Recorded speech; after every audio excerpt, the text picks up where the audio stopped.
This is a request. Thank you. My name is Carrie Marsh-Dixon, and I'm the Executive Secretary of the Boston Parks Commission. Max? Max Ford Diamond, Tree Warden, City of Boston. Liza? Liza Meyer, Chief Landscape Architect, Boston Parks. So this is a request to remove 2 honey locust trees measuring 2.5 inches and 3 inches diameter at 30 Park Street in Charlestown. You can go ahead and make your presentation, please. May we share? We have some documents. Sure. Okay. It allows us to share. Yes. Sharing is disabled right now. It's disabled. You don't have the bottom. You don't have a button at the bottom to say share screen. We have the bottom, but it's disabled. Host disabled participant screen sharing says. Right. Okay. You've disabled us, right? From sharing. Calliope, can you click on the 3 dots and give them access?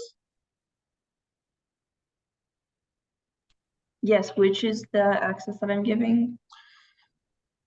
To Anthony to share their screen. I'm so sorry.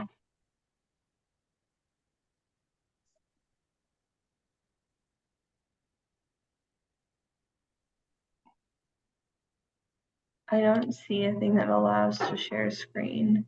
All right, give me 2 seconds.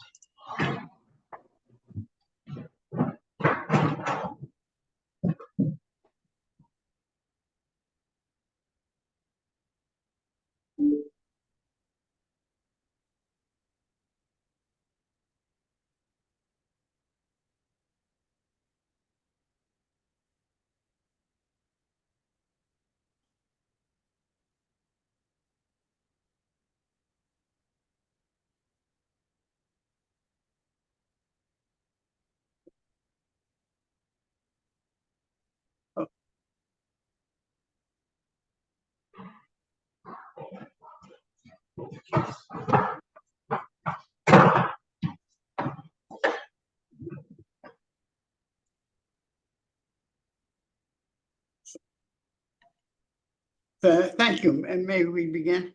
Yep. Okay, great. Thank you. I'm Anthony Pisani, architect, with Ken Flynn, the proponent adjacent to me. This is the existing condition at 30 Park Street. And the 2 trees that are in question are this one and over to the left. We'll show you larger photographs that will show the real condition of especially the tree at the left. As you can see, there's a large paved area, which is conveniently called or known as a heat island. Let's go to the existing condition. This is the existing condition, and the 2 trees are one located there and the second one at that point. We're proposing to remove those next and put in a landscaped area wherein we will be replacing the 2 with 3.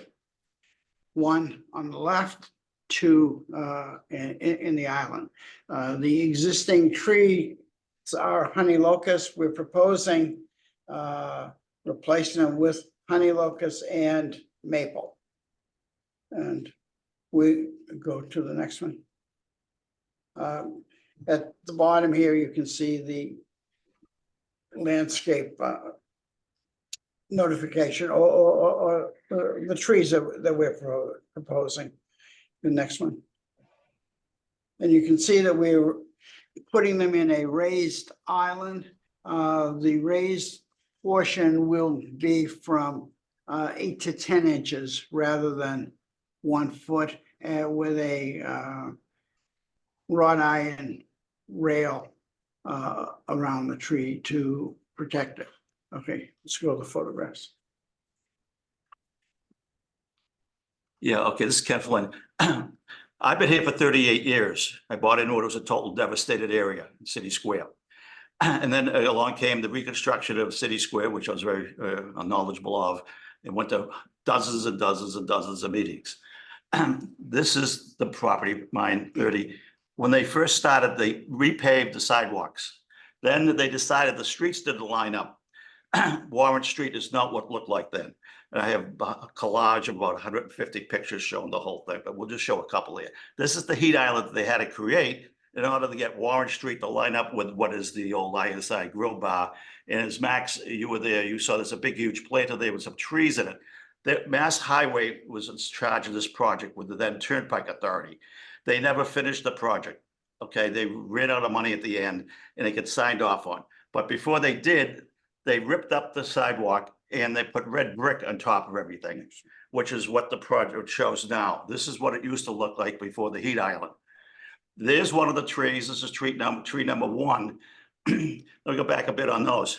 I have been pushing for trees and replanting trees with Leahy landscaping for the last 33 years. It's my belief they don't grow. They all die after a few years. This is tree number 1 that was improperly planted and the roots are all above the ground. That's not going to last. And then we have the next one, tree number 2, which is this one. Dozens of trees have been planted here because I've pushed for trees. But they don't make it, they don't grow.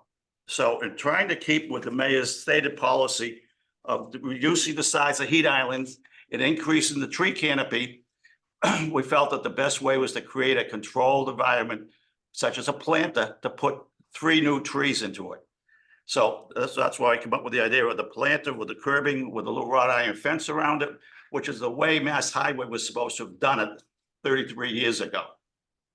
So that is the purpose here, is to create a controlled environment, clean out there's a lot of contaminated dirt there, because this is all highways, overhead highway, and directly across the street from me, I have the pictures here, but there was an off ramp off the Tobin Bridge.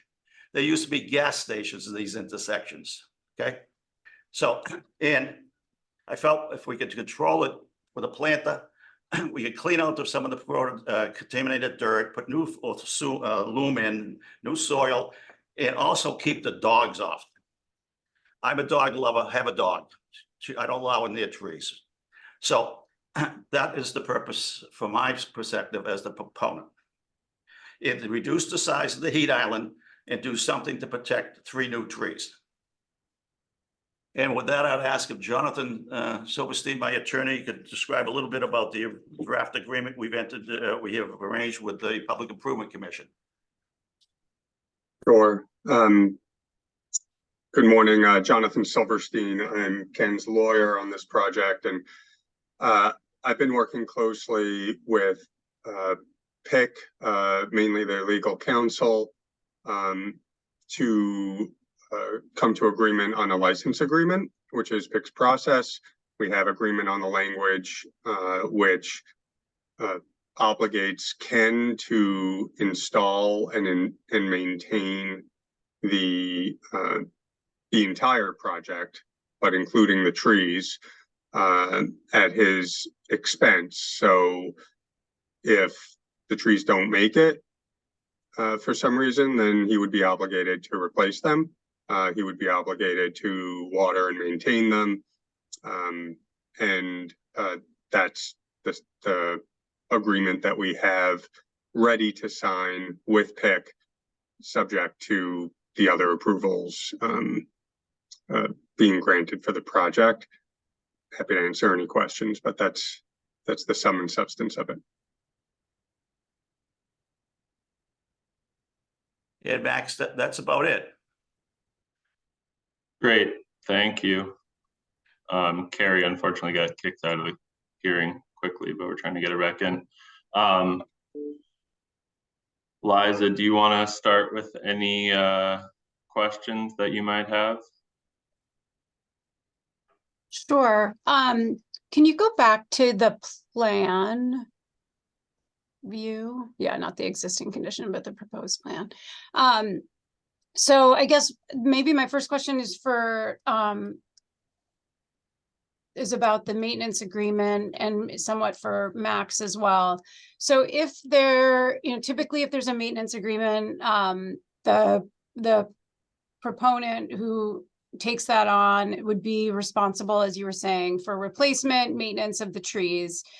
Though, if we end up with one of these trees coming down in a storm or unexpectedly, then the city still, you know, carries the responsibility of addressing sort of emergency work. Max, would it work to have the detail with the elevated, like, I think Anthony said it was 8 to 10 inches high now, not a foot, like an 8 to 10 inch curb with the planter rail around it from that perspective? Or would you want to have one side of it be removable still? Would you want it to be a more standard 6-inch curb height? My only concern regarding the curbing height and the fence is that some of it you would want it to be removable. You'll see like the typical detail, like in the south end, Back Bay, Beacon Hill, one part of it's removable, so you can at least get a stump grinder, a backhoe piece of equipment in there to grind the stump and do any work in that pit. It's one of the challenges of having a raised planter and fence without a removable section, is getting the, you know, piece of equipment and access to the pit itself. You know, it's fine the day you install it, absolutely. But after, if the tree does, you know, fail, fall over, die, whatever it might be, having a 1 foot high or 8 inch high curb and then a fence that is cemented into said curbing makes it quite challenging, and sometimes close to impossible to remove it without destroying the set improvements around it. So it's just something you want to definitely look out for. That's a very good point, Liza. So if there was a way that it could be made that you could have one section that is just unbolted, you know, if you could unbolt it instead of having it like a welded in fence, that would be extremely helpful in the future. And does the height of the curb matter? Like, can you get the stump grinder up if it's 8 Yeah, inches 6, high? you know, Is that fine? 6 inches would be ideal. A 6-inch curb would be the ideal, just from like any landscaper contractor that has to do this kind of work. A 1 foot high curb is very difficult to get over with equipment and the stuff that would have to get in there to do the work, to get like a stump out or something like that, especially if you don't want to then have to damage your surrounding curbing. And just in terms of like water infiltration and everything like that, the higher the curb, the less water that's going to actually infiltrate into your raised planter there. Right. Are you guys going to run irrigation into the planter, or are you just going to hand water? I was playing the hand water. That's what I do with the Henley Street side of my building every other day, the front and around the back where I have 25-foot high fir trees. So it gets watered extensively every other day during the season. That will include these. And also I'm responsible for the liability on this planter. So I would be adding that as a rider onto my building's insurance policy. So that's really my main question / comment. It was around the detailing. You know, I think there's still, you know, and I've had communication with the proponent about this before, the idea of removing existing trees to replace them in kind, is, I get that the detail you're proposing could be better for the trees because you're raising them up. That'll protect them from some of the challenging conditions that they're subjected to now. But it's also a bit of one step forward, one step back of taking out a tree that's already there. And generally, we are not supportive of removing existing trees that are already growing in the right of way. They're protected. And I know I've communicated all of this before. So those are my questions. I can maybe add to it. Max, I don't know if you had anything further. Yeah, so I'll just say that, you know, both the honey locust trees are alive and healthy. They're the one closest to the driveway does have one root that is above grade. It's growing, as you saw in that picture. Yep, growing above grade. The root should have been pruned off at the time of planting, instead of being left like that, and still could be pruned off because the root flare is, you know, fairly high on that tree. But both trees are still alive and healthy. And so, yeah, my only concern was, you know, removing 2 trees that are actually established in the ground to put in this raised planter, and replacing them in kind with the same exact species of tree. Those are my only concerns about it, and just the practicality of it and working around the infrastructure. In terms of the sign-offs, approvals, have you gotten the other approvals that you need from disabilities regarding your plans? Are Yes, we the only thing? excuse me, Disabilities Commission, all their questions were answered, and they just want to be notified when construction starts. Okay, Okay, So- all the others have, all their questions have been answered and signed off on. I think we're still waiting for the final response from the Transportation Department. Amy Cording, she has not responded to 6 different emails and about 7 phone calls, which is disturbing to me. To be honest with you, she had a bunch of questions. There were twice. Anthony answered them all, and then she's gone dark. Doesn't make sense, but whatever. All the others are signed off. okay. Okay.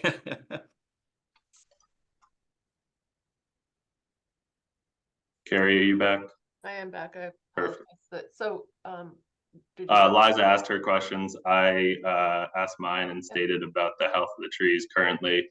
Jonathan answered and Ken answered about the approvals. They have disabilities and are waiting on BTD. Apparently, Amy Cording has not gotten back to them from BTD regarding their approval. and is PIC approval required for? Yeah, PIC approval is required. They're going to go into an agreement with them. I assume you haven't actually had a PIC hearing or anything yet.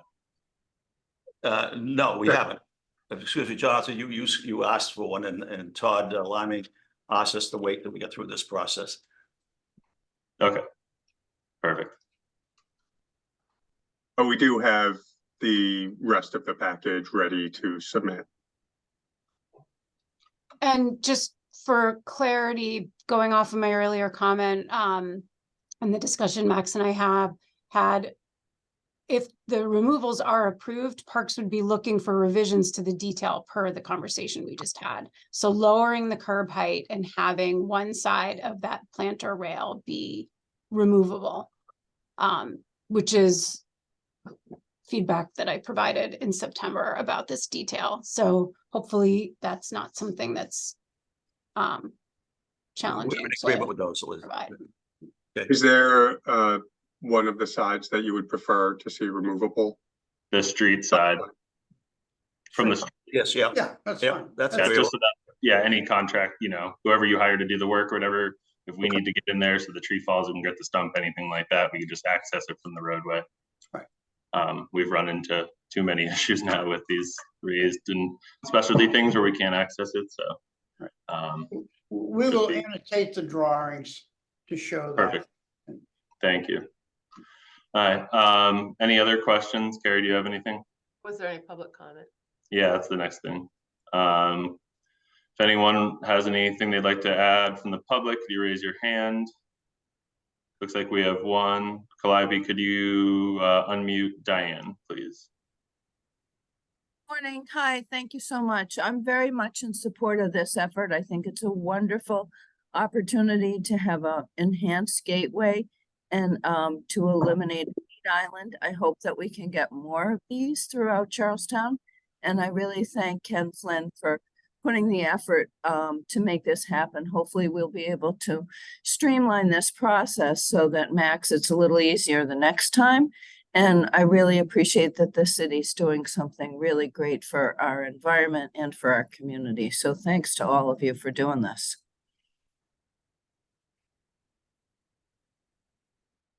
Is there anyone else that wants to speak?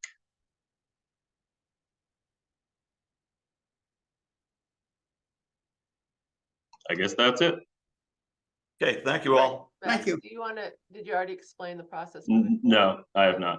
Okay. All right, so now that no one else wants to speak and everyone's had their chance to talk through the hearing, We now have 2 weeks to draft our formal response that we will send to you via email. I'll confer with the Commissioner of the Parks Department, and we will get you our response within 2 weeks. Once you have that, our response, you can, you'll see what it says, and then you'll be able to respond with your next steps, which is either, sending us the money for the replacement value of the trees.